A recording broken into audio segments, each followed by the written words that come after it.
ಎಷ್ಟೋ ಕಟ್ಟೋರಿಗೆ ಅನ್ನ ಕಟ್ಟೋರಿಗೆ ಅನುಕೃತವಾಗಿ ಕಟ್ಟೋರಿಗೆ ನಾವು RT ಹಾಕಿದ್ದೀವಿ. ಇದು ಯಾವ ಏರಿಯಾದಾಗ ಹಾಕಿದ್ರಿ ನೀವು? ನಾವು ವಿಪುರಂ ಹಾಕಿದ್ವಿ, 143 ವಾರ್ಡ್ಗೆ ಹಾಕಿದ್ದೀವಿ.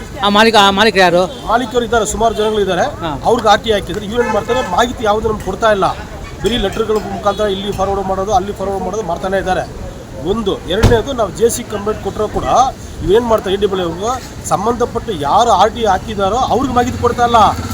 ಬೇರೆ ಸರ್ವಣ ಜನರಿಗೆ ಬೆಂಗಳೂರು 1000 ಜನ ಸರ್ವಣ ಇದ್ದಾರೆ, ಅವ್ರು ಕಳಿಸ್ತಾವ್ರೆ. ಈಗ ಅವ್ರೇನು ಮಿಸ್ಟೇಕ್ ಆಗಿ ಕಳಿಸಿದ್ದಾರೆ ಅದರಲ್ಲಿ ಕೇಳೋದಕ್ಕೂ ಉಡಾಫಿ ಮಾತುಗಳು.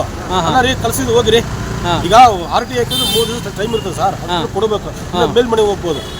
ಏನು ಮಾಡ್ತಾರೆ, ಕೊಡ್ತೀನಿ ಅಂತ 2 ತಿಂಗಳು ಮಾಡ್ಬಿಡ್ತಾರೆ. ಸರ್ ಈಗ ಇದ್ರ ಬಗ್ಗೆ ಏನೇ ಹೆಚ್ಚು ಬರ್ತೀರಿ? ಮತ್ತೆ ಇದು ಬಂದು ಸರ್ಕಾರಿ ಅಧಿಕಾರಿಗಳು ಸಂಬಳ ತಗೋತಾರೆ, ಇದು ಲಂಚಗಳು ತಗೊಳ್ತಾರೆ. ಲೋಕಲ್ ಸ್ಥಳೀಯ MLA ಜೊತೆ ಸೇರಿಕೊಂಡು ಬಿಲ್ಡಿಂಗ್ ಹೋಗೋದು, ಕಲೆಕ್ಷನ್ ಮಾಡೋದು ಮಾಡ್ತಾ ಇದ್ದಾರೆ. ನಾವು ಏನೋ ಸಾಮಾಜಿಕ ಕಾರ್ಯಕರ್ತರು ಹೋಗಿ ಇದನ್ನು ಪ್ರಶ್ನೆ ಮಾಡಿದ್ರೆ ಬರೀ ಉಡಾಫೆ ಮಾತುಗಳು. ಇಲ್ಲಿಂದ ಅಲ್ಲಿ ಕಳಿಸೋದು, ಅಲ್ಲಿಂದ ಇಲ್ಲಿ ಕಳಿಸೋದು, ಹೋಗ್ರಿ ಏನು ಬೇಕಾದ್ರೆ ಮಾಡ್ಕೊಳ್ಳಿ. ಅಕಸ್ಮಾತ್ ನಾವು ಮೀರಿ ಕೇಳಿದ್ರೆ ನಮ್ಗೆ ಕೊಡೋ ಮಾಹಿತಿ ನಾವು ಬಿಟ್ಬಿಟ್ಟು ನಾವು ವರ್ಷ ಕಟ್ಟಲು ಓಡಾಡಿ ತಿಂಗಳು ಕಟ್ಟಲು ಮಾಹಿತಿ ಕೇಳ್ತಾ ಇದ್ದೀವಿ. ಯಾವ ಒಂದು ಸಮಾಜ ಹೋರಾಟ ಮಾಡ್ಬೇಕಂತ ಮಾಡ್ತಾ ಇದ್ದೀವಿ. ಅದು ನಮ್ಗೆ ಕೊಡ್ತಾ ಇಲ್ಲ ಅವ್ರ ಮಾಹಿತಿ. ನಮ್ಮ ಹೆಸರು ನಾವು ಹಾಕಿ ಕೇಳಿದ್ರೆ ಬೇರೆಯವ್ರು ಕೊಡ್ತಾವ್ರೆ. ಕೇಳಿದ್ರೆ ಉಡಾಫಿ ಮಾತುಗಳು ಅಲ್ವೋ ಕೇಳ್ರಿ.